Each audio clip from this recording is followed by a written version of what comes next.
Assalamu alaikum. It's right at 11 o'clock, but we have so many other people joining as well, so we will be starting shortly.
And inshallah, we are going to be starting in 2 more minutes. So thank you for your patience.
Assalamu alaikum, everybody. My name is Kashif Saeed. I am going to be your moderator for this session. Let's start with a short dua. Rabbi shrah li sadri wa yassir li amri wahlul 'uqdatan min lisani yafqahu qawli.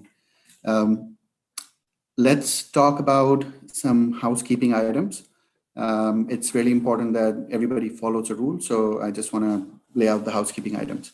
The meeting is going to be roughly about 2 hours. As a moderator, I'm going to just present the rules and then give the mic over to Dr. Sohail. And then once Dr. Sohail presents, then Dr. Chaudhry is going to present. During the presentations, if anybody has any questions, you can type the questions in the chat window. Throughout the meeting, I would prefer if everyone can keep their microphones muted. That helps everybody to listen in. And then towards the end of the meeting, we will go through the questions and then we will ask the questions. If your questions are of generic nature, then you just type your question as is in the chat window. However, if your questions are directed towards Dr. Sohail or Dr. Chaudhry, then at the beginning of the question, just mention at Dr. Sohail or at Dr. Chaudhry, and we will make sure that your question is answered by the person of interest. So hopefully everybody is clear about the rules. One last thing before I turn it over to Dr. Sohail is that this event is brought to you by Epic Career Counseling. We are a set of dedicated volunteers working for improving the career outcomes for our community and especially the youth. So with that said, let me turn it over to Dr. Sohail, and I would like Dr. Sohail to give a quick introduction about himself before he gets started with his presentation. Thank you. Assalamu alaikum wa rahmatullahi wa barakatuh, everyone. My name is Muhammad Sohail. رب اشرح لي صدري ويسر لي امري واحلل عقدة من لساني يفقهوا قولي. الحمد لله العالمين والصلاة والسلام على رسول الله أما بعد. So, Jazakallah khair for the Epic board and Abu Bilal and the volunteers for setting up this career counseling sessions. Inshallah, we'll be doing different topics every 2 weeks or so. Today's topic, inshallah, will be medical and then dental, and I'll be doing the medical, and inshallah, Dr. Chaudhry after me will be doing the dental part. So, without further ado, let's see how we can go on to the next slide. I'm able to go to the next slide.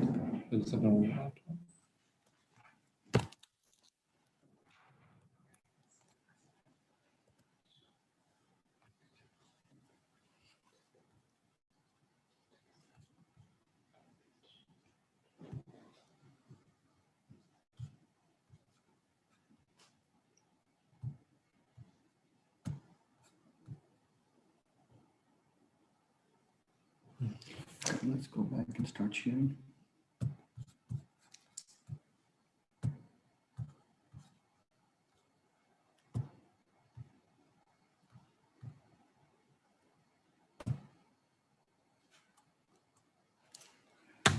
Okay. So a little bit about myself, that way you know the person that is giving you the talk. I came to Dallas at the age of 13. I did my junior high, high school, and then college all here. I was in Richardson. College was UTD. I graduated in 2007, did biology. After I finished my college in 3 years. And then after that, I was an SAT prep tutor for 1 year at C2 Education Center. Then after that, I went to Plano East Senior High, and I was a physics teacher there for 1 year. In that period of time, I was able to save up money for medical school. Then I did 4 years of med school at UNT Health Science Center. After that, I did my residency in internal medicine at UT Tyler, and I worked at VA Dallas and UT Tyler now. I'm working at Presbyterian Dallas, which is about 20 minutes away from Epic Masjid. So to be or not to be, a lot of us have questions about should I choose a path and doing medicine or to be a doctor. What are some of the things you need? Number one, there's a lot of learning involved, so you have to be able to love the art of learning and be able to dedicate yourself. You have to be intellectual in terms of, you have to be curious, because when you're doing medicine, you have to know why you're giving one medication or the next, the pros and cons. So you have to be curious in that regard. And also lastly, a strong desire to help others. And why is that important? Because after a while, it can get kind of tiresome, seeing a lot of patients. And then so the desire is what kind of keeps you in the game of helping others and not getting burned out of the medicine practice. What are the pros of being a physician or choosing a path in the medical field? alhamdulillah, there are a lot of options. You have a lot of choices. There's many different kind of doctors you can be. There's internal medicine, ER, pediatrics, OBGYN, pathology, surgery, many different options. Alhamdulillah, it's very honorable practice, and it is held high esteem in our society. And of course, the biggest thing is job security with excellent salaries. When a physician leaves a job, he doesn't have to think much about if he's going to get a job or not. There's always jobs available for the physician, and that's why job security is one of the biggest things when it comes to medicine. What are the cons? Now, it requires a lot of education, especially in this country, right? You have 4 years of college, and there's med school, residency, and residency can be many years depending on which one you choose. And all of this can cost a lot of money. Yes, you do make money during residency, but all the way up until then, it's a lot of money for schools. Even during residency, this is point number 2, you're really not getting paid a whole lot. You're getting paid 50 grand a year, but they're making you work 60 to 80 hours a week. So if you do the amount of hours divided by how much they're paying you, it's actually really low pay. The second thing is once you are done with your residency, you have to get your malpractice insurance, because there's always this scenario where someone can sue you if you are not practicing medicine correctly. So you have to be on top of your game. And also there's long hours. Sometimes you're on call for 24 hours, 36 hours if you're in the ICU. So it's a lot of changes you have to make to your life, especially when you're in residency. And depending on what practice you choose, you're definitely in for the long haul. So to get started, how long, let's talk about the path. So you're doing at least 4 years of undergraduate. The reason it says 2 to 4 years, because nowadays you can do a dual credit in high school. There's collegiate programs right after 10th grade. So that can save you about 1 to 2 years. But let's say if you're doing the traditional, where you're staying in high school all the way till 12th grade and not doing dual credit or collegiate program, which is likely going to the majority, then you're doing your university about 3 to 4 years. Okay, if you really speed up, that can be 3, but traditionally about 4 years. Then there's 4 years of med school. There's really no shortcutting it unless you're in some kind of special program. Then residency can depend. The minimum is 2 years, but that's again a very special field. But most of them are 3 years, if not 5. And if you're like a neurosurgeon, it can go all the way up to 7 years. And if you're doing fellowships like cardiology, nephrology, then after internal medicine residency, which is 3 years, then you have 3 more years to go. And you can subspecialize on that, and that could be even a year or 2 longer. So you add up all the years, and you're looking at easily, 10 years or a little bit more. I think definitely more than 10 years. So let's start with high school, right? Because you have to prepare early, and all the decisions you make, you need to make at an earlier time, like high school. That can help your path all throughout your medical field. So high school, make sure you're working good at your GPA, SAT, and ACT tests. The trick with high school, make sure you do good in 9th grade and 10th grades. A lot of times kids, that's because those are the 2 easiest years. When you go to 11th and 12th, things start becoming harder. So you don't want to be like, 9th and 10th, I'll give it easy, and 11th, I'll start focusing. 9th and 10th are the easiest times to make those high scores. So 11th, if you're not making the highest scores, that's fine, because 9th and 10th GPA will keep it up. And also when you're applying to colleges, a lot of times you apply before the winter semester, the first semester is even over. So they're looking at your 9th, 10th, and 11th grade scores. They're not looking at 12th grade when they're deciding whether to accept you or not. So those 3 years are going to be the most important years of high school. But make sure you take good amount of biology, physics, chemistry, math. The reason being is you don't want to shy away from those courses in high school, because you will have to face them in college. It's better to take these courses in high school and not do so good, but get a good experience and then go to college and do really good in these courses. Whereas if you don't take them in high school, you go to college, it'll be brand new for you, and that could really affect your GPA for medical school. So you have to work hard from the beginning. Again, focus on your GPA, take all the classes you need to take, focus on 9th, 10th, and 11th grades. And then inshallah, when it comes to the SAT scores, try to take a prep course, even if it's some money. Those few differences of between 1,300 to 1,400 can make a big difference, or 1,500 can make a big difference in your scholarship money. At the end of the day, we want to save as much money as we can and get as many scholarships and grants. So take those prep courses, especially during one of your summer breaks, or even if you can do it during school time. But summer break usually, because you have all that 2-3 months off, so it's best to take it. That can make a huge difference in how much money you save. So high school, again, do the best you can, study hard, participate in extracurricular activities, sports, volunteer work. Just diversify your resume as much as you can. Colleges look at that because, again, you're competing with a lot of students, especially if you're going to apply to really good schools. During high schools, alhamdulillah, most of our massages have some kind of clinic. Try to work there. Even Epic has a virtual clinic. Because of COVID, it's difficult to go to the hospitals and clinics to work, but you can virtually chime in and help whatever you can and learn from the doctors, or at least see them in action with the patients. So again, try to fill up your resume. College, very similar. The biggest thing in college, the question I get asked, what major to take? You can take any major you want. I prefer you take something other than biology, diversify your resume, because just in case, let's say you don't get into medical school, now you're not stuck with a degree that's pretty much useless. The reason I say that is because with biology major, and I was a biology major, and I realized this after the fact that I was pretty much finishing up my biology degree, the only two kinds of jobs you can get as a biology major is being a teacher and doing research. Now, with the current environment we are living in, it's hard to get jobs in both of these fields. So it's best to try to find a major that you're really passionate about, because we need good Muslims in every field, right? We just don't need everybody doing biology. You can do journalism, you can do business, you can do healthcare management. There's many fields, engineering, whatever it needs, English, economics, finance. These are some really excellent fields and can really help you long-term, even after you become a physician, because once you become a physician, you may have your own business.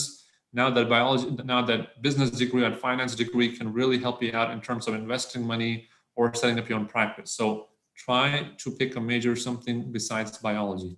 Again, participate a lot in college. It may be sports, it may be the student government. I was a senator at the student government at UTD.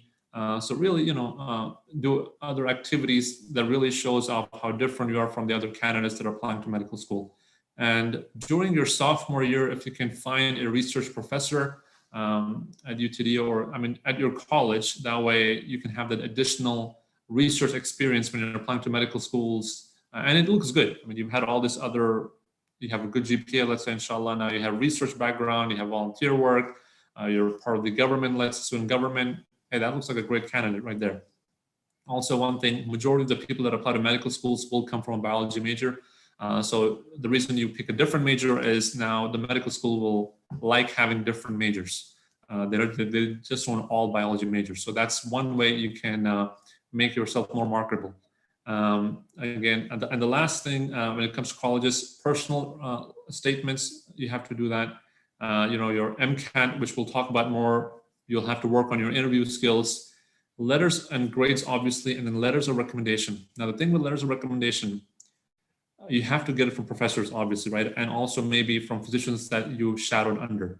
Now, because it's difficult to shadow people, especially in times of COVID, so letters of recommendation are mainly going to be coming from your university professors. Try to get in touch with them at an early time. Don't wait till 11th don't wait till your junior year and senior year to find a professor. Try to find them when you're in sophomore. A class, try to do good in your classes. Try to go to your professor afterwards, ask them questions, seem genuinely interested in what they have to say. That way you build a rapport with them.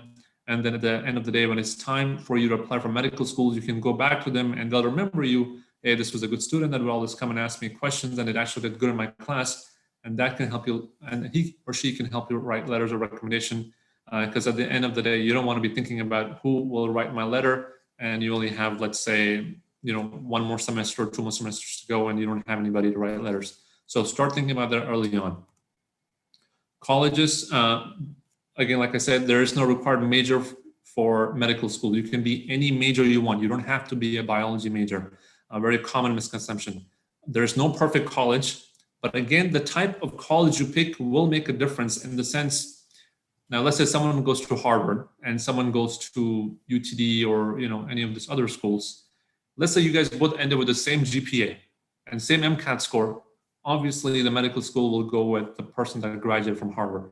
Or maybe their GPA and MCAT might be a little bit lower than yours, but so the schools can make a difference. It's not that you can go to any school and it'll be the same. Yes, some prestigious school will make a little bit of difference. So if you can aim for those schools like Rice University, I think SMU is pretty good. So research your schools and see, the better the school is, it could help you.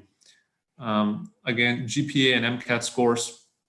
Now there are some 6-year programs where the whole college and med school together is 6 years. Those are very rare. I know one in New Jersey, but I'm sure there's other ones out there you'll have to research. There are some 7-year programs as well, and we'll talk about that later. Each college will have an HPAC office or HPAC committee. It's a health professions advisory committee. Basically, these are people who will guide you through college to better prepare you to become hopefully a medical student down the road, or to get you accepted into a medical school. They'll talk about your grades, what courses you're taking. They can talk about volunteer work. They'll prepare you for your interviews. So one thing that I did as a freshman, as soon as I got into UTD and I started taking my courses, and sometime in my first semester, I went to the HPAC office, told them, hey, I want to be a physician down the road. What can I do to improve my resume? And they would kind of tell me my strengths, my weaknesses, what to work on, what not to work on, any research opportunities that came up or volunteer experiences. They can basically guide you through the whole process. So they're an excellent tool for you guys to utilize. So always be in touch with them. I think that would really help you out. Now, there are combined, like I said earlier, there are 6 and 7-year programs. We'll just focus on 7-year programs. They are combined. You get a bachelor's and you become a physician. You get a doctorate degree at the end of the day. What are the pros and cons? Now, there are some programs in Texas, very few. I think there are more out of state. The pros is you don't have to take an MCAT. So once you get in, you're set. Okay. It is very competitive, right? Once you get in, you will walk you through your college and also directly get into med school without an MCAT. The other thing is you get better chances of shadowing people because they have the whole layout already planned out for you. They'll tell you need to volunteer, under this physician, and they'll set up the whole thing for you. You don't have to figure out who do I shadow, who do I volunteer with. The entire program is already made out for you. So it becomes very simple once you get in. Also, because of the time restraint, it's 7 years instead of the traditional 8 years. There's the low requirements for you to do the extracurricular activities, the volunteer, the research, because you just don't have the time. So, but again, alhamdulillah, everything is made out for you. The plan is made out for you. You have a counselor that guides you the whole process through the 7 years. The cons, again, very competitive. It is intense. You're doing a lot at once. So with a traditional 4 years of college and 4 years of med school, you have a little bit of free time, right? And this now you're just go for a full 7 years. This did happen to my friend. He got into a 7-year program, but then after 1 year, he changed his mind. He didn't want to do it. So this is the problem with the 7-year program is you are pretty much set in the program. Once you get out, then a lot of those courses you may have taken may not count towards a second degree, or you just wasted all that money. Whereas in a traditional 4-year college is once you get in, you can always change your mind. Let's say after second year, you don't want to be a physician anymore. Well, that's fine. You can still do something else. But in a 7-year program, you're on the path to become a physician. So if you change your mind or it becomes too intense for you, it becomes hard to, once you leave, you will have lost a lot of time and money. And again, it's a very competitive, so very few people get in. But if you get in, alhamdulillah, so your mind has to be set that, you have to be mentally prepared for the 7-year program once you get in. The few programs I just mentioned here, the ones I looked this up recently, Baylor University and Baylor College have a 7-year program. Rice, Baylor, Texas A&M also has one. Texas Tech, University of Texas at Rio Grande Valley with Baylor College, and the San Antonio program has one. And there's some other ones with the Galveston program. Now, I'm getting a lot of these questions about UNT, right? We've all heard it. I graduated from TCOM myself. Back then, they didn't have this program. So what UNT came up with in the past few years, they have 2 programs, one in Midtown, Texas, and one now they have at Denton. These are the 4-year colleges, right? and the TCOM, the medical school, UNT TCOM, is the medical school. They've come up with a 7-year program where you do 3 years of college at either Midland or UNT, and then the 4 years of med school. But this program is a little different from the other 7-year programs. The other 7-year programs, once you get in, inshallah, you're going to come out as a doctor if everything goes well. This UNT program is not a 7-year guaranteed program, and that's what a lot of people are not realizing, and unfortunately are falling into this trap. The way this program works is once you get in, they make you do the biology degree. It's Bachelor of Arts. It's not Bachelor of Science, Bachelor of Arts in biology. So that's one negative. You have to do the biology degree. You cannot do finance, business, everything I talked about earlier. No, you're stuck with a biology degree. It's a 3-year program, right? You do those 3 years. Initially, they said there was not going to be an MCAT. Now they're debating whether or not they need to do MCAT because of the COVID situation. But the biggest problem with this program is after 3 years, it's subject to whether or not you get into medical school or not. They have certain criteria that you have to do X amount of volunteer hours.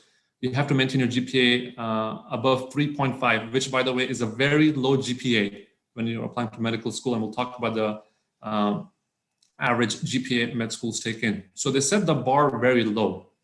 And so what's going to happen is a lot of people are going to meet that criteria, and UNT is going to come back and say, well, Jazakallah khair for meeting our criteria, but we can only take a certain amount of students. And a lot of people are going to be left in the hanging. And that's very dangerous because TCOM, the way TCOM works is they take students through the traditional route where people do the 4-year college, apply to medical school, and go to TCOM. They take certain out-of-state students. They have a master's program there where these are students who are traditionally not in medicine. Let's say they're engineering, petroleum, whatever. And now they want to be in the medicine program. So they do this master's program. It's a 1-year program.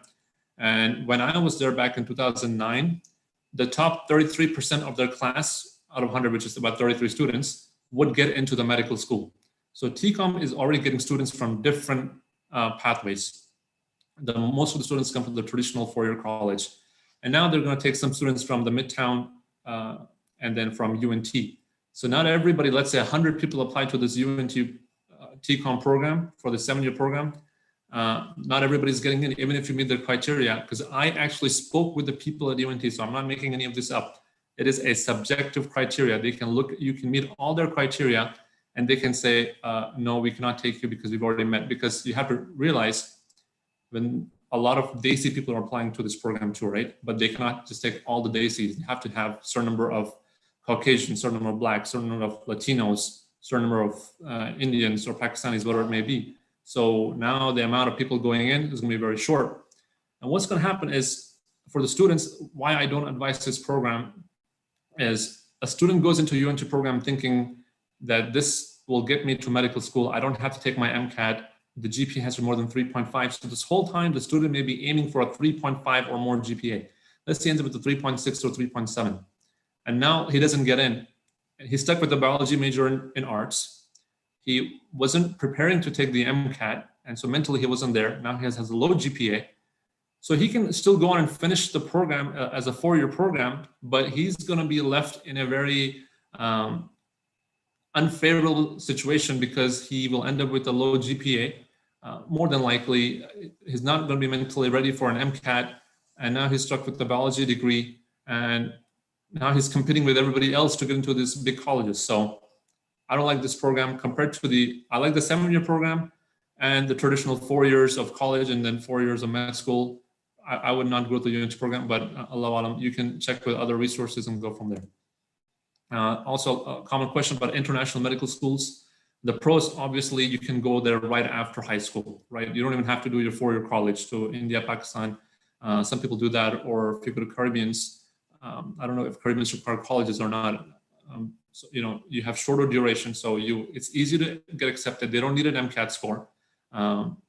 You come out of there sooner. So let's say if you go to India, Pakistan, it's I think 5 years in total. So you do high school and just 5 years. There's no 4 years of college and 4 years of medical school. It's 5 years of med school, you're done. It may save you money, but the problem is the number of, so let's talk about the cons. The number of graduates, medical graduates in US is increasing every single year, okay? the number of residencies is not increasing exponentially to that degree. So I think I saw research in the next 2 years, there may be more graduates than residency spots. I'm sure it will probably change. But so now you have to imagine if people are coming from international, they really have to be competing with the local graduates. And so now you have to prepare for USMLE. You have to really make sure you get a really, really high score. If you're getting an average score or below average score, there's almost no chance of you getting in. And so if that happens, and that happens to a majority of the people, you wasted a lot of time, a lot of resources, and now you're kind of stuck to figure out what to do next. I've had friends that went to Caribbeans and didn't get in for a year or two, and then eventually get in, and some people they never got in, period. So I always advise them to, no matter what you do, try to get into an American medical school. If that for some reason is just not happening, then next, as a very last step, do Caribbean medical school if you really want to be a physician. But going to international medical schools some people do get in, but those are very, very rare. And these people usually have an extremely high USMLE score. When you are applying to medical schools, you need a certain courses to get into medical school, right? So like I said earlier, you don't have to have any major in particular. You can be an engineering major, for example, but you have to take 6 or 7 classes that all med schools, at least in Texas, require. And you can find this on the TMD SAS website. If you just go to Google, type in TMD SAS, that's the traditional website that majority of the Texas medical schools use for the application process, and they have tons of information there for medical students. So the courses that they recommend, they require, let me rephrase that, they require a biological science, biology, your chemistry, organic chemistry, biochemistry, physics. Now, these are all like 1 and 2. There's some component of English and statistics for your math. Before they used to have calculus, now they're doing stats. I think I saw stats or calculus, so either or. So each of these, the TMD SAS website tells you how many hours of each of these courses you require to at least qualify or to apply for medical schools.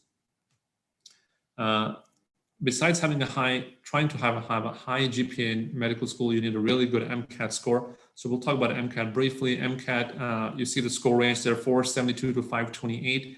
The average score you're looking at is around 500 or so, but you really need to be competitive, more than 508, but I would say at least 515 or more to be sure to get into medical schools. 515 is the magic number you're looking at. And if you're applying to really good medical schools, then that number needs to be like 517, 518. But 515 is like your goal. You want to, like I always say, you always aim for the highest score, right? You always aim for the 528, and inshallah, you end up getting close to 517, 518. But if you aim for 515, you might end up close to 500. So always aim for the highest score. But 515 and above is a good competitive score. It's comprised of your chemical, physical sciences, biology, chemistry, biology, and also English, and they have some component of math in it. So again, I just got this numbers from a website online with the recent research. So 514 to 515 is what they're recommending. As far as the GPA, and this is why I go back to UNT. Remember in UNT, their GPA criteria to get into their medical school is 3.5. Now look at the numbers. The people that get into medical school, their GPA is around 3.7. So that's why 3.5 is a very low number. You want to have at least a GPA of 3.7 or more and a high MCAT score. At the end of the day, even if your personal statement isn't the greatest, and let's say your letter of recs are not that good, GPA and MCAT rule everything. So GPA and MCAT are your two most important criteria to get into medical school. The rest is just something additional. The data at the bottom is from UT Southwestern. Their class of 2022, which will be graduating in 2022, look at their average GPA to get into medical school from UT Southwestern, which is one of the top med schools in the country. Their GPA criteria, 3.89.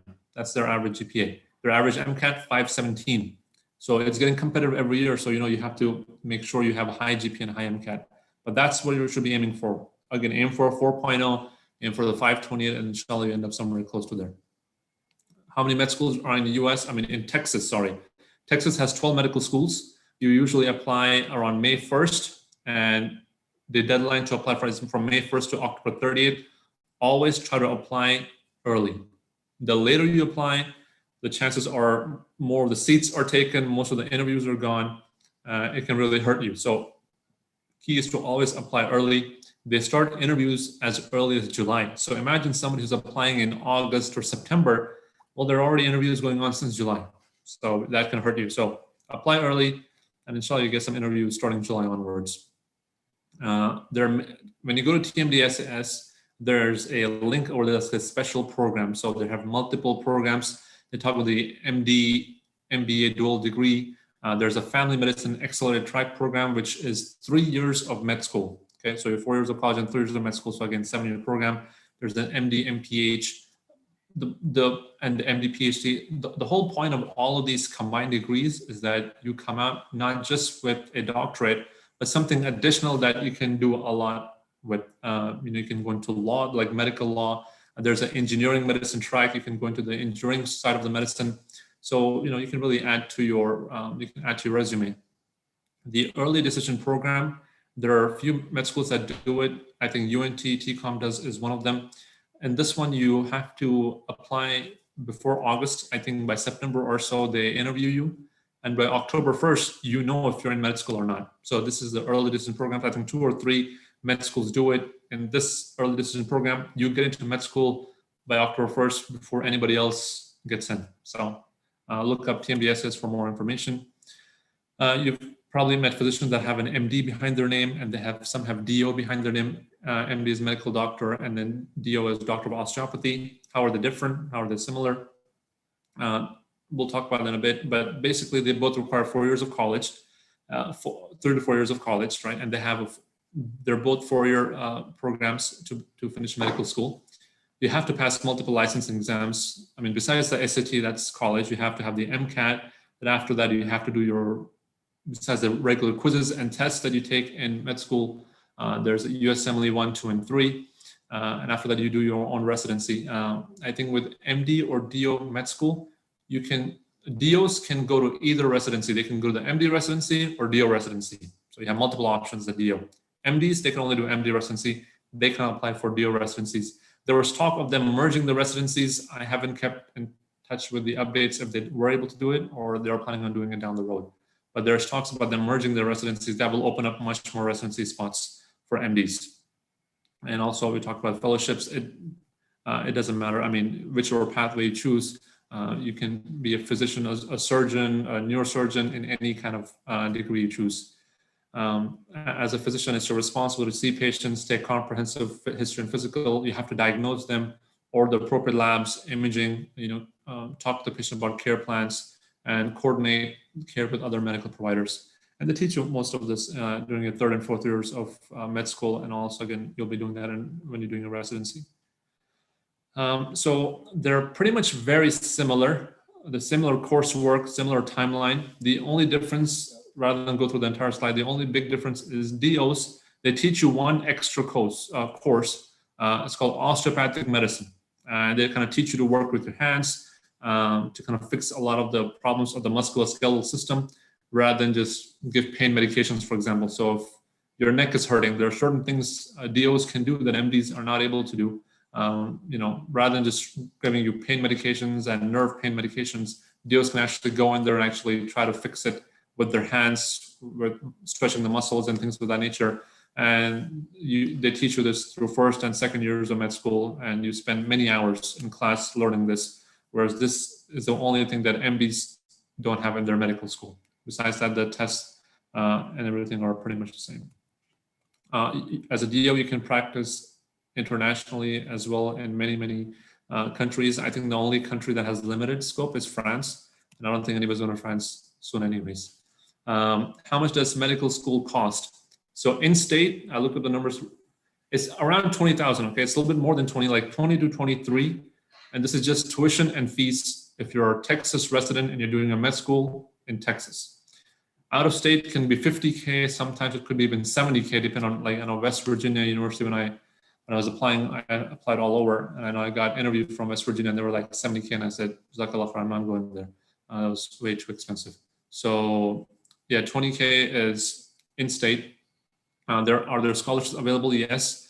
There's armed forces. There are certain scholarships your med school can give you depending on how early you applied to med school, how good your scores were.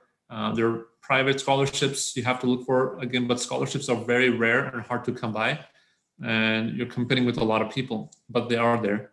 And then there's also, for the Muslims in our community, there's an organization in Irving called Continuous Charity, Continuous Charity.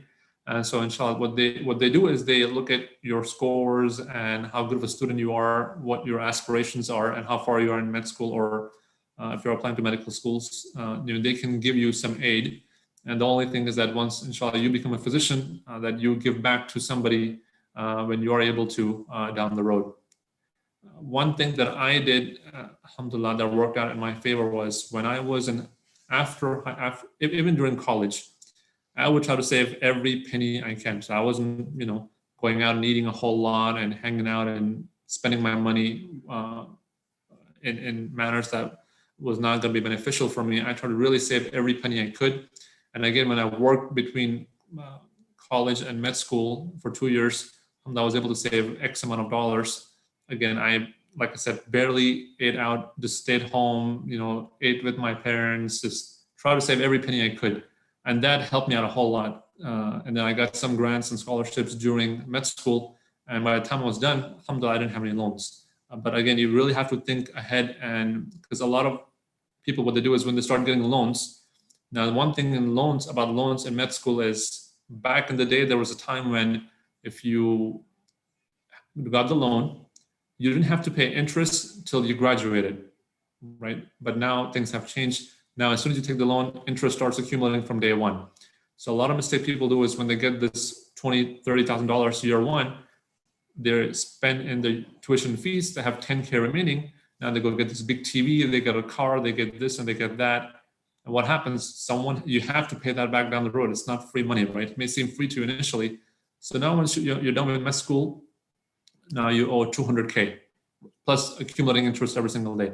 So now the first 10 years as a physician, you're just trying to build the life, but also pay off the loan. So it can really set you back. So live within your means, try to save up every penny you can in college, med school, try to save money in colleges through grants, scholarship, whatever penny you can get, try to save it. Again, live within your means. Average school debt from UT Southwestern, because again, they're going by the in-state, right? For the people who are in-state, you do 20 grand times 4, that's 80 plus your living expenses and all of that is about 122K. Public school on average, this is nationally now, you're looking at 193. Private schools can be around 215. So you're looking at a debt of 100 to 200K on average. Some could be even more depending on which med school you go to. So again, spend wisely during med school. Once you finish your residency, once you finish your medical school, there are many residencies you can go to. Internal medicine, family, pediatrics, and ER, emergency medicine are 3 years. You have general surgery, 5, anesthesia, dermatology, OBGYN, that's also going to be, and psychiatry is 4 years.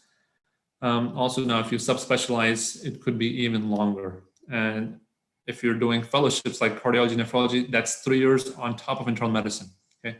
So cardiology, nephrology, pulmonary, you have to do internal medicine, not family, internal medicine, and then you do this additional 3 years. So you could be looking at 6 years, but these are the minimum years you're doing. There are different medical professions, obviously. Some require high school, some require residency. What is one? I'll go through it briefly. A CNA, certified nurse assistant, medical assistant, EMT, you are looking at high school certification and some training course, and paramedic, all the same. For which require colleges, everything else, your registered nurse, nurse practitioners, PA, pharmacy, medicine, your physicians, they all require college, graduate schools, and medicine, physicians are the only ones required to do residency.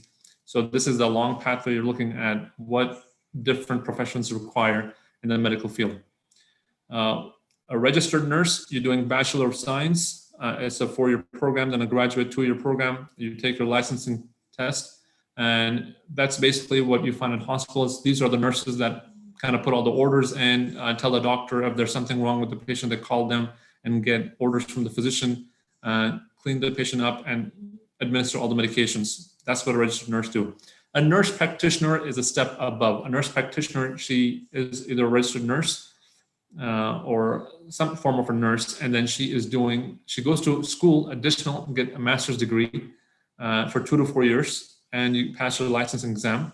Now you can work under a physician. You can't work independently, at least for now in Texas. Some states, I think you can work independent, but we're just focusing on Texas for now. You have to work under a physician. You can prescribe medications, but not pain medications. Those are still under the physician's responsibility. And your salary will go up a lot more. And on top of nurse practitioners, my slide doesn't have this, but you can actually go to school for an additional year and be an acute care nurse practitioner. So now you can work in the ICUs under a pulmonary critical care team. And that can cause an increase in your salary to go up by 30 to 40K. But again, that's an additional year of school, acute care nurse practitioners. A physician's assistant is slightly different. They are not, the nurse practitioner, they are nurses initially. A physician's assistant, they go to college, do 4 years, and they can directly go to a physician assistance program. It's ranged from 2 to 4 years. UNT, where at Denton, where they have the medical school, they also have a PA program. And they are kind of like nurse practitioners where they can, prescribe some medications, not the pain meds, to work under a physician. But this is a route, very easy route for a lot of people to take in the community that don't want to spend many years in training to become a doctor, but still earn a good salary and be competitive and have good job security. They can do the PA program. They can do 4 years of college and 3 years of PA school. And now you're done in 7 years and you have flexibility in what you want to do in your life. Pharmacy, 4 years of college and then 4 years of pharmacy program, license examinations, and then that can also earn you good money. Your job is, if you work in the hospital, to make sure the medications that are being prescribed are not conflicting, they're safe for the patients. The community pharmacists, they're in charge of controlling and dispensing and advising patients about medications. Other professions, I won't go into dentistry. We have Dr. Charlie, he will go into it. There's physical therapy, lab technicians. Some of them require colleges, some of them don't. You can look these up online on your own.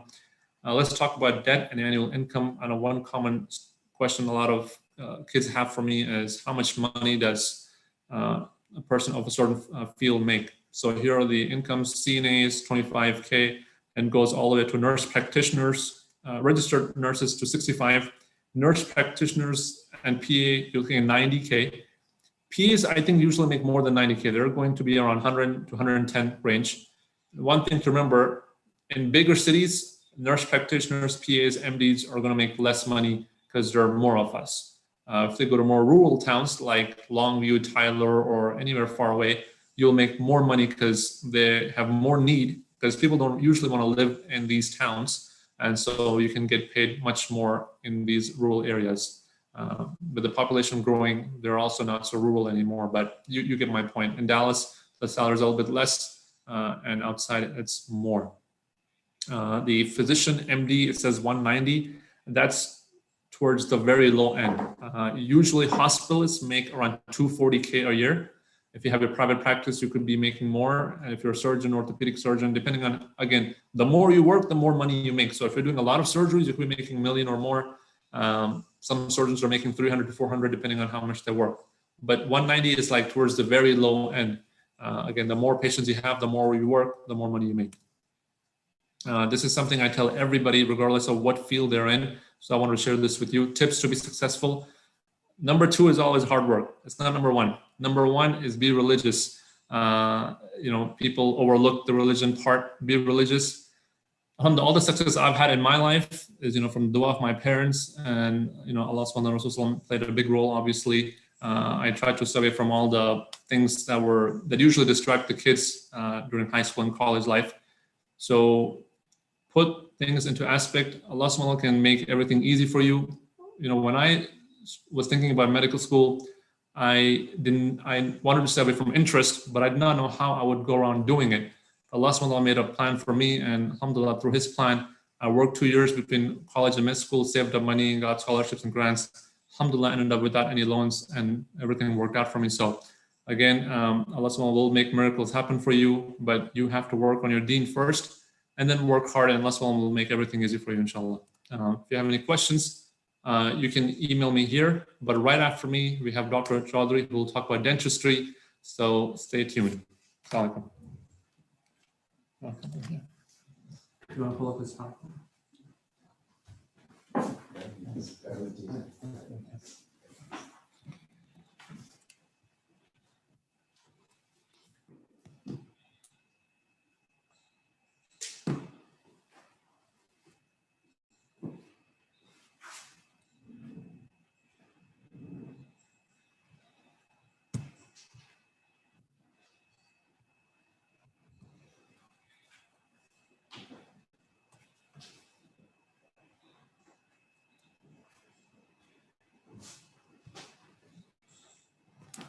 Come on, Dr. Chaudhry.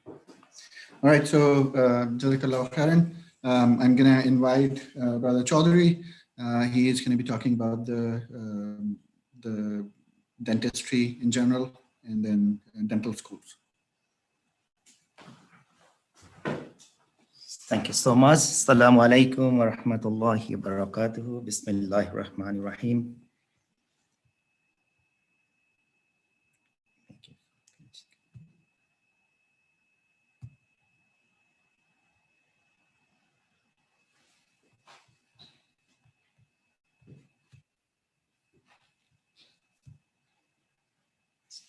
That's right. Yeah. So, Assalamu alaikum wa rahmatullahi wa barakatuhu. Bismillahir Rahmanir Rahim. Ya Allah, Ya Rahmanu, Ya Rahim. Thanks everyone for joining this session. Dr. Sal did a great job. I think you have covered 80% of my topic. In general, medical and dental is very common ground. So let's start. Anyone who has already decided to go to the dental school, welcome and congratulations. Who is still not decided, should I go or not? So I will share so many good information. If you can use this information in timely manner, then I'm pretty sure you will end up becoming a dentist, inshallah. So let's start. Before we decide that should I be a dentist or should I be a doctor or any other profession, if it is specifically dentist, that who is a dentist, what he does, that knowledge we need, I think, to be clear. A dentist is like a doctor. We diagnose and you treat different kind of dental disease that's related to the mouth, head and neck area. So anything in this head and neck area, although the ENT doctor, they work in the head and neck area, but we dentists work in the mouth and jaws and not in the head area, but at the jaws and mouth, you can say in common sense. We dentists promote good oral health, which is a common problem all over the world. It's a developed country and developing country. Anyone, they have teeth, or even they don't have teeth, they have dental problem. So a dentist ensure good oral health because good oral health is an essential part of overall health. So we, with the other doctor, we work as an interdisciplinary team to promote good oral health.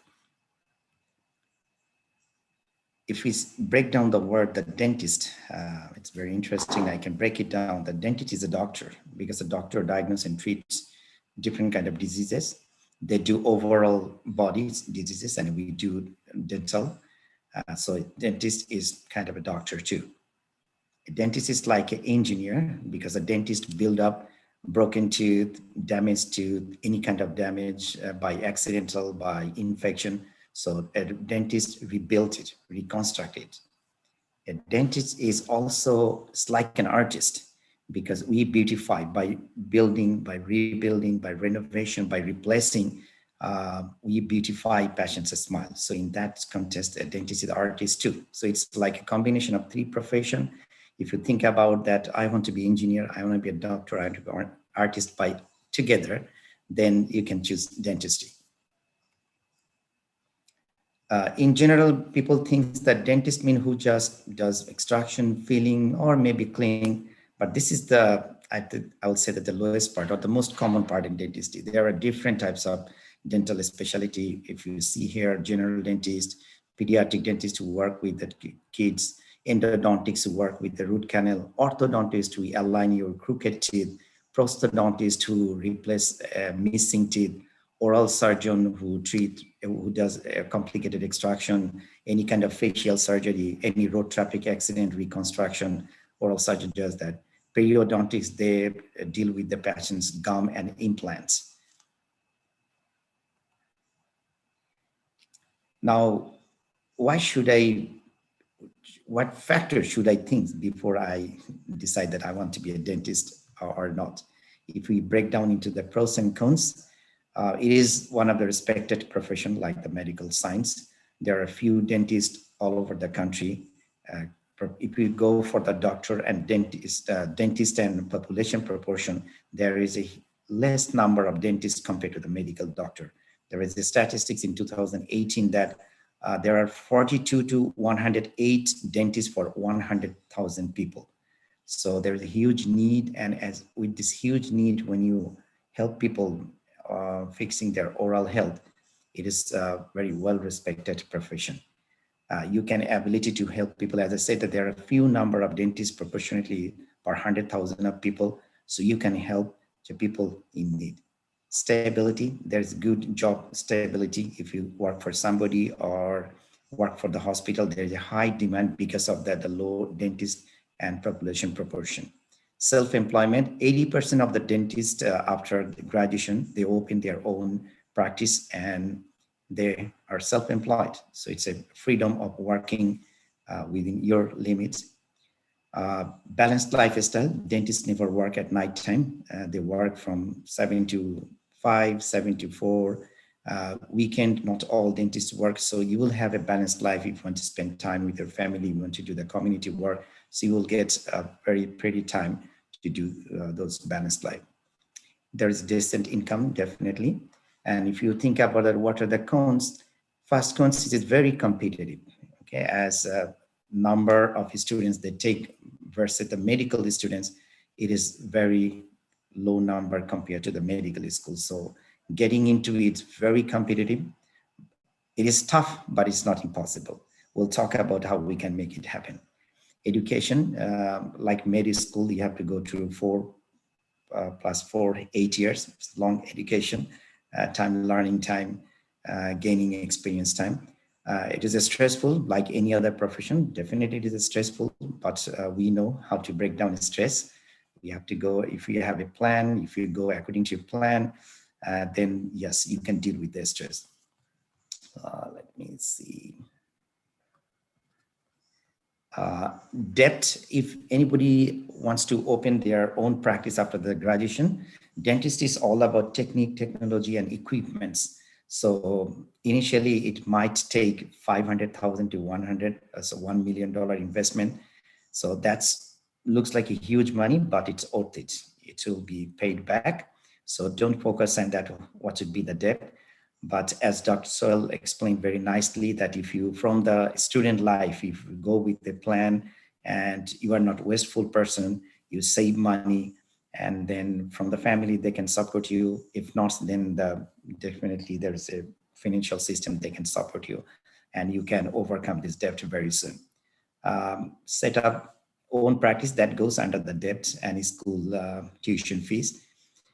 Practice management skill, yes, that's what you will be developing over the time through schooling, through volunteering work, through shadowing, through working in different settings. You will definitely learn that skill. So it's not a cons, but it's a challenge that you can definitely overcome it. I will bring it this side. Why be a dentist? If we think that out of so many professions, should I go for dentistry or not? What will be the reason? It is one of the top ranking profession in the United States and all over the world. So don't think that maybe the job opportunity is not good or your self-employment is not good. In 2 cases, you have a very good opportunity, and there is a huge need in the United States. There is a projection that by 2028, United States need 10,400 more dentists, or more opportunity will be opening by 2028. So there is a huge need, huge demand. So if you can graduate, it's ready to go. The good news is that, like Dr. Soil said, that in the medical field, they have combined program. In dentistry, they have started many places combined program. There is benefits of this combined program.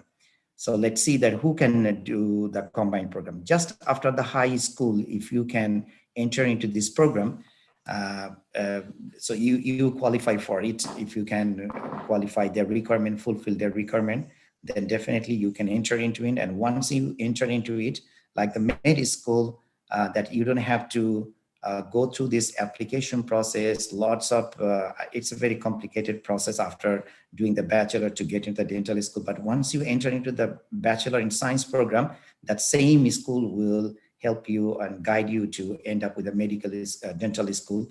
And another benefit is the time. If you go for separately the bachelor for 4 years and DDS program for 4 years, it will be 8 years. But if you can enter into the combined program, you can finish it by 6 to 7 years. Here, I have put some school names, and any of this one, if you click on it, I'll say that control and then click on it, all this link will take you to the specific school with the specific combined program. So there are lots of good information here. I want that any one of you seriously thinking about getting into the dental school, visit all of these links, and you will get lots of good information in it. As I say, that the good thing is that you can finish it by 6 to 7 years, but the cons is that is very competitive. But I believe that if you work, so you will start planning from your high school and you go with your strategic plan, getting into it, it's tough, but it's not impossible. Inshallah, you will make it. Then in general, what are the requirements to apply for the dental school? Science degree, although in many schools you will see that they will call that getting a bachelor degree is not necessary, but whoever the enrollees who get the acceptance, you will find all of them has science degree. They have a bachelor in science. So if you can do that, you'll be on the top, or you'll be on the top level of consideration. Complete science courses in school. In the next slide, I'll show you that what are the common science courses you have to take it. GPA definitely is a big factor. Although the 3.5 is the average, or this is the starting, but you have to go as high as possible, very close to 4 or 4. That will put you in a top ranking candidate. You have to take the dental admission test, and that dental admission test score is very important.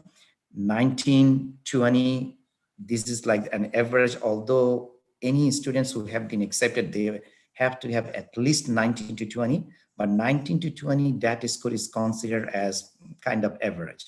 If you can go 23 and above, you'll be one of the top candidates. Dental work experience, you can get it by while you're in the high school, while you are in the college, shadowing and doing voluntary work in different dental setup and dental offices. Recommendation letter is very, very important while you are working on shadowing or volunteering with different doctor. You need very good rapport building with those doctor so that they can give you a very good recommendation letter, not just a conventional recommendation letter. So good recommendation letter comes when you are engaged, when you let the doctor know that who you are, your interest, your sincerity. So it is very important to get good recommendation letters. In this slide, you can see that dental school admission require completion of at least 8 hours of inorganic chemistry with lab, biology 8 hours, organic chemistry 8 hours, physics 8 hours, English writing course 8 hours, microbiology 8 hours, and then also biochemistry. But you have to check individually school where you were planning to apply, because some school, for example, the biochemistry may not be a requirement for all school. It is a requirement in the Texas, but it may not be required in other school.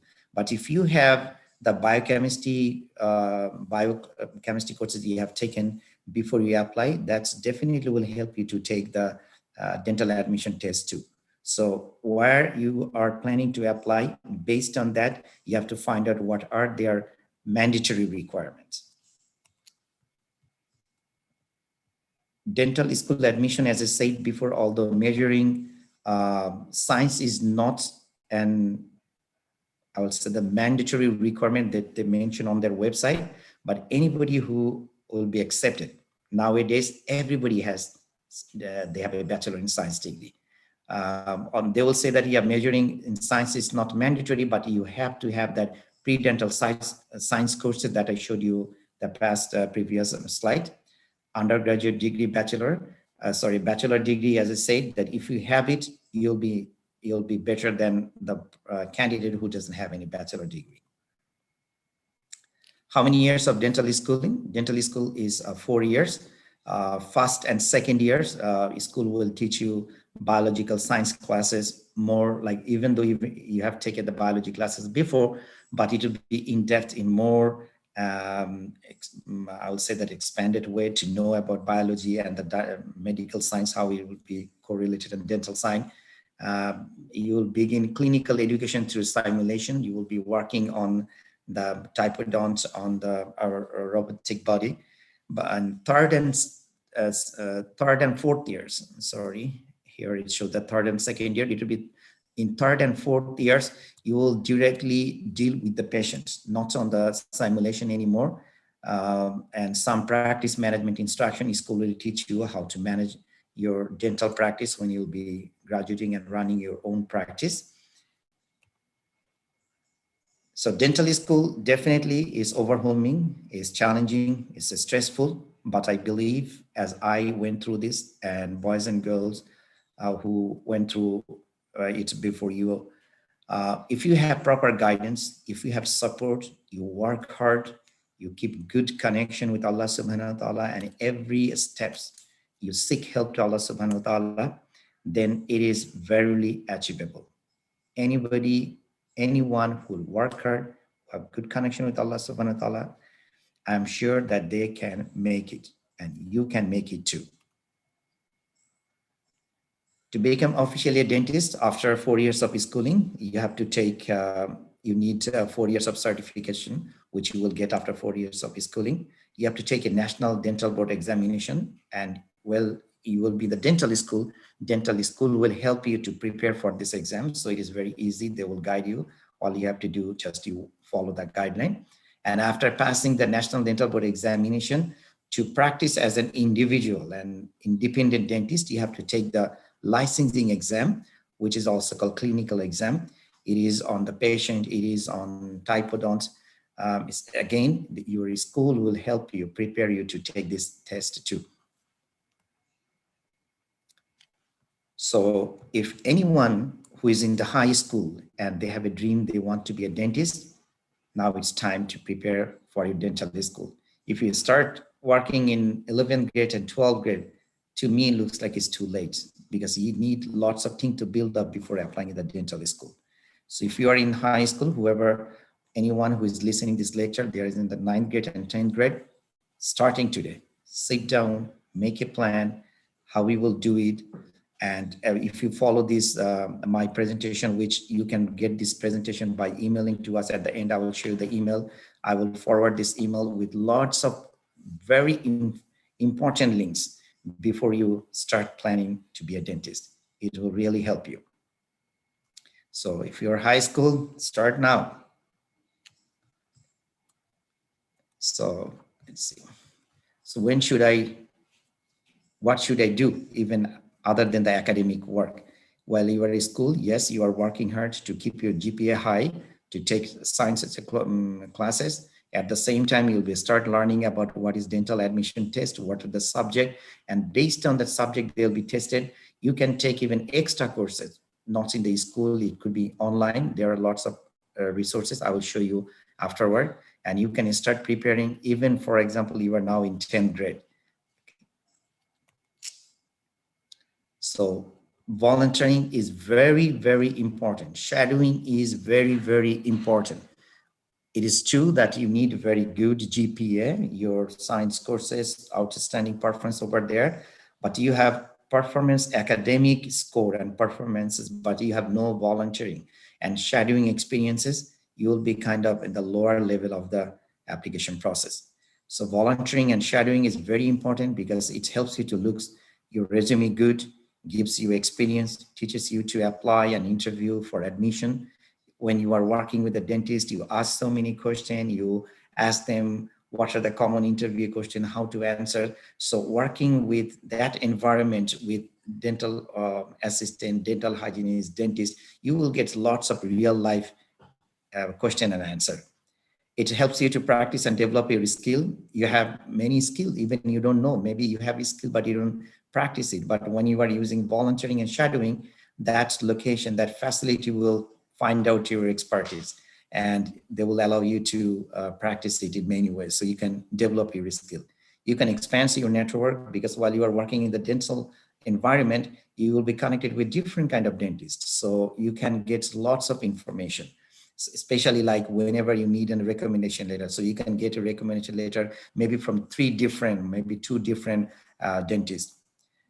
You can find a mentor, a dentist who, while you are volunteering and shadowing, can guide you, not only just this application process, getting into it, even after when you are in the school, when you are graduating, they can help you in many ways, can provide you with references. Yes, that's why you are working to get a recommendation. So whenever you need recommendation, they can be a recommender. They can, you can put their name as a reference. And you build your confidence before you get into the dental school. You say, yes, I know many things about dentistry. So when you are entering into the program with confidence, you can keep moving. Where I can do the voluntary opportunities. If you go, can you see the showing that? It says break rooms. It's okay. Okay. So like here, I have given some examples that where you can do that. American Dental Association, which is called ADA. If you go to the ada.org website, they have voluntary online, voluntary work opportunity. There are links, there are guidelines how you can do that. American Student Dental Association has a lot of nice information over there, but I have kept all these links at the end. I will show you. I'm just showing it here. Any link, you just click on it. They will take you to the website, and please go through it. You will find lots of helpful information that will help you to build up your resume, to build up your skill before you apply in the dental school. And you will know about different all dental school has voluntary opportunity like we have here in Baylor. You can go to the Baylor website and you can find that as a high school or as a college student, how you can engage in their voluntary work opportunities. The information is there. You can reach out to the dentist in your area within your 5 months, 10 months. There are dental offices everywhere in the state. You can type a resume that who you are. You can go and you can talk with the dentist, that you can request them to give you an access to work with them. And I'm sure that if you go and tell that you want to be a dentist and you can also wants to help them in their office, nobody will say no. They will help you, and that would be a great opportunity to get into it and then make more relationship, make good connections so that you can get good recommendation later. You can learn many things about dentistry. Shadowing, as I say, that in your local area, in your any dentist you know, even you don't have to know, all dentists practicing in your area within your house or home area, they will help you to get into it. And this is just the 3 website. If you click on it, it will take you to that website, ASDA, American Student Dental Association. And this is then another one also. If you go in this link, United Nations has voluntary work organization, although it's not about related to the dentistry, but it's not just that you need the voluntary experience in dentistry. If you work in medical field, if you work in dental field, if you work under like United Nations, anywhere you work, that gives you an extra credit.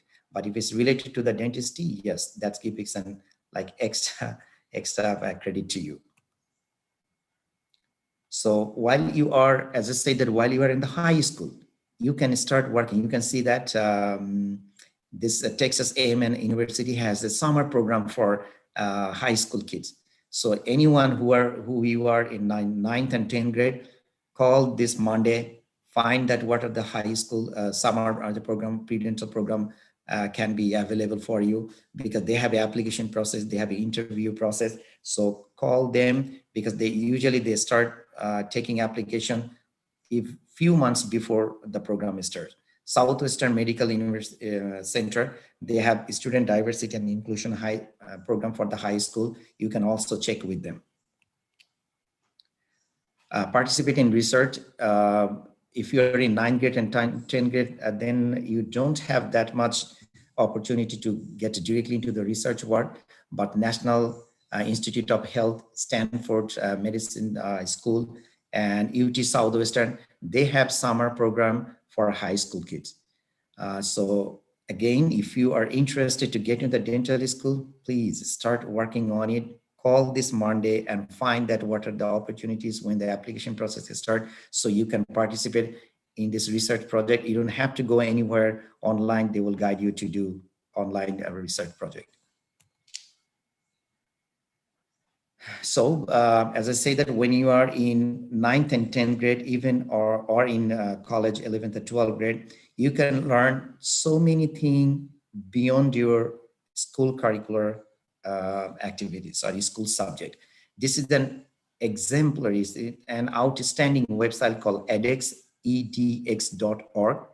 It is a common platform. 150 universities of the world, they offer free courses for students of any ages. It's there. They have biology, they have chemistry, they have math, so many subjects. I would highly recommend that anyone who is in high school start doing these free courses. And if you pay them $50, you can get certificate of that brand name university with your name and the course name on it. And I would say that pile up these extra courses related to the medical science if you're coming to the medical or dental school. And when you apply, you mention that you have done all these extra courses other than in your just the academic mandatory classes. You will be on the top of the applicants. You can try here. I have shown you that Harvard University, for example, here they offer fundamentals of neuroscience courses. Here, the Michigan University offer the anatomy series of lectures. University of Pennsylvania, they offer. These are just the three. I gave an example. There are MITs offering introducing to biology. So even you are 9th grade, it's not that, oh, 9th grade, I don't need it when I'll be in the 11th grade. If you try to do it 11th grade, it will be tough for you, because 11th grade, you have 12th grade, you have more work than you are in the 9th and 10th grade. So I remember my daughter, when she was in 7th grade, she took a biology class from the Harvard University, and it was the whole summer she took it. So there are so many other courses. So being a 7th grader, if she can do it, I am pretty sure that you can do too. So these are the extra things. You will see that Indian students, Vietnamese students, Chinese students, all those are advanced thinker. They do a lot of courses, either hands-on courses or theoretical courses or any kind of courses offering to this website, edX, edx.org. They take it and they start piling up. So you can use another great website. It's called lynda.com. Any one of you who are public library member, even you are not the public library member, I will highly encourage that go to public library and open a public library membership. To the public library, you can go this website, lynda.com. It is an outstanding website. They have 15,000 world-class lecture for all ages and all subjects, like an edX, edx.org I talked about. Lynda.com has so many courses. For example, you can take a course, for example, of photography. You can take a course on programming. You can take anything, you name it. They have lots of courses. And once you do these courses, you will get a certificate, you will get the credit on it, and you will mention it on your resume. So I will say that, especially again, who are in the 9th and 10th grade, you can start working now. Who are in 11th and 12th grade, in your free time, go to that website and do any courses you can relate to the medical and dental science. And building your resume is very important as we are heading to the 21st century. So the paper format application is almost extinct. Now all of the application will be in, electronic system. So try to make your resume starting now, even you are in 9th grade, to the LinkedIn. How to make the LinkedIn resume and profile. there is a lecture on the lynda.com, the slide I showed you just before. Lynda.com has a nice lecture that how to make a formal, very impressive LinkedIn profile. Because in the LinkedIn profile, even somebody wants to recommend, they don't have to give you in a paper format. You just give your LinkedIn URL to that person, and then that recommended person, he has a LinkedIn account. He can directly do without communicating with you, without giving any mailing thing, just in your LinkedIn profile. So when you apply, you just mention that this is my LinkedIn URL. Anybody, anywhere you will apply, they can see all your thing, your school, your SAT, your GPA, your recommendation, your voluntary. And I would say that this would be one of the smartest, easiest way to work toward it. I see the many, the young generation, they use a lot of media, but they use less social media for their build-up, their future build-up. So I will highly encourage that please go to the lynda.com, watch that video, how to make a LinkedIn resume, and then start working, adding your qualities on the LinkedIn resume. Remember, admission process does not start when you are about to fill out an application. That's most of, I would say that on an average students, they do. When it is time for the application, that's the time they start thinking about so many things. But thinking at that time will not help you to add up all the good qualities and competitive qualities they are looking for while you are in 12th grade. It has to start from your 9th grade, 10th grade, from that time up to the application. It really begins when you are deciding that I will be a dentist, and that decision, that planning should start from while you are in 9th and 10th grade. This is a link if you email to us the whole PowerPoint slide I will send to you. Once you get the PowerPoint presentation, you click on this link. It is a very nice YouTube lecture that will tell you, that will guide you that what you can do from high school after the dental school. This presentation will step by step will give you all the necessary information if you are in the 9th and 10th grade and you want to start working from now. In this slide, I have given all the every single information you will need if you want to be a dentist. You just go any of this link and just click. It will take you to that website, and please go through it in details. Without knowing what you'll be doing, how you'll be doing, I would say that don't just assume that I have GPA 4, I have a couple of things that, oh, I will get into the dental school. It's not that easy. It's very challenging, very challenging. It is tough, but it's not impossible. If I can do, if other can do, you can do too. But you have to prepare yourself. So if you have any question, you can type. If not, no question, then I will give you the email ID here. If you email to us, I will send this PowerPoint presentation. Anytime you have any question, you can email here. I will answer that question and I will help you. Okay. Everybody have a good weekend. Good luck. And inshallah, if you keep your dream high, if you are connected with Allah subhanahu wa ta'ala, and if you keep asking every single step, I am very confident Allah subhanahu wa ta'ala will take you to your dream. Fi amanillah, Allah Hafiz.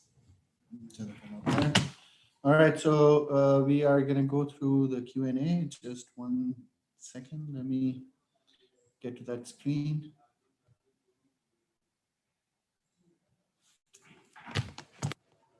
Okay, so first of all, I would like to thank Brother Chaudhry and Dr. Chaudhry and Dr. Suhail for the amazing presentation. Let's go through some of the questions that we had. So starting at the very top.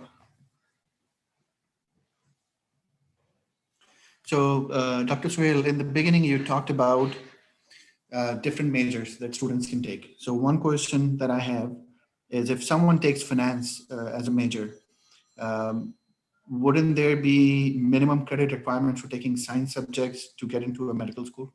Yes. So you have to have at least those 12 courses that TMDS has mentioned. Mm-hmm. So every semester you're taking maybe additional 2 classes. And so you'll be finishing your college in 4 years, but you'll be able to do this additional courses, and then also completing your finance degree on time as well. Okay, all right. So I hope that answers the question for you, Najib. Moving on.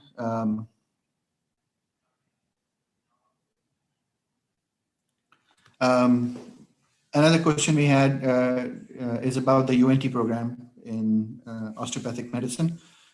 So it's more of a question or a correction that is the UNT program an OD program or an MD program? It's a DO program. It's a DO program. It's a DO program. Okay. So Najib, that's a confirmation there as well. Okay. Isn't osteopathic medicine pseudoscience like homeopathy? No. There's definitely a lot of science behind it. And that's why it is internationally recognized. So yeah, there's definitely science behind it, published papers behind it.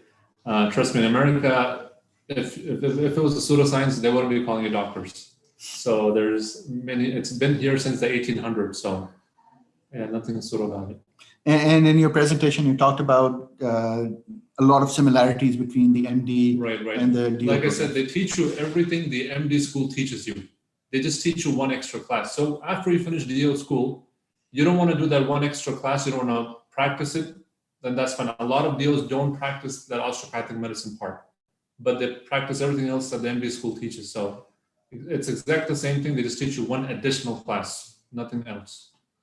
And just so that people understand this, so from the residency perspective, from the salary perspective, they are very, very comparable. Very comparable. In fact, DOs have more residencies than MDs because DOs can apply to MD residencies. MDs cannot apply to DO residencies. Okay.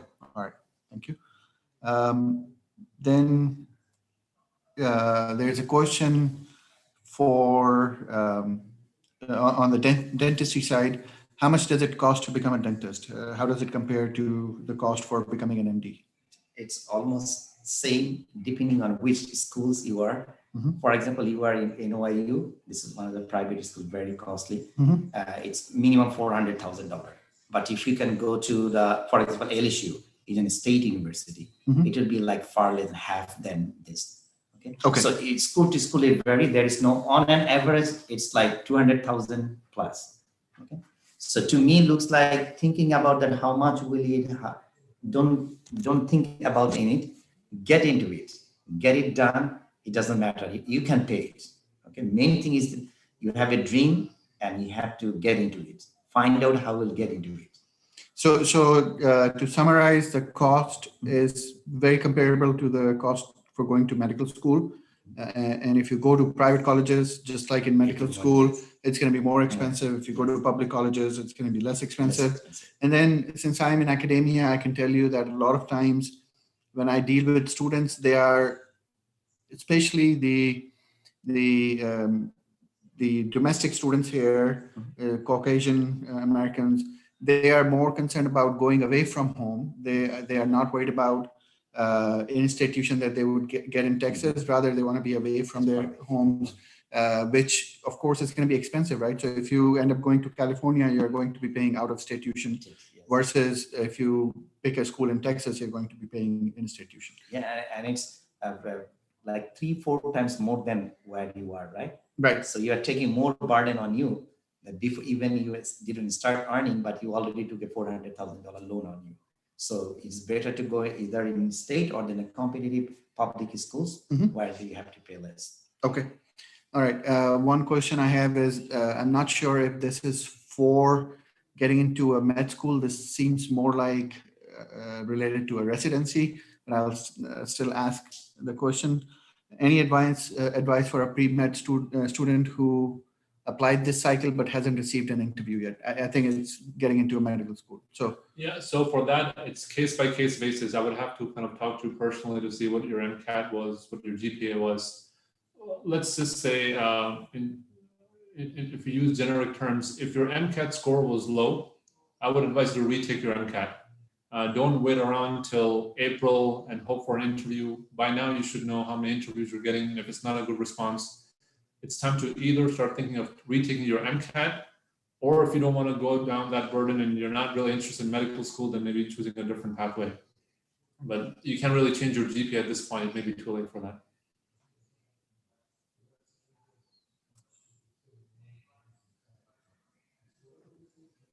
Okay, so these are all the questions that we had. There were some other ones they sent in the text So on there, their WhatsApp group, and you can read those out. yeah, there were some questions on YouTube, so I'm looking at some of the other questions.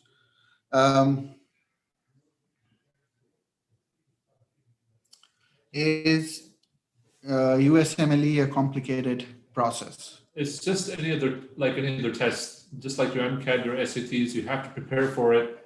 The good thing is if you go to medical school in America, they prepare you for the USMLE fairly well.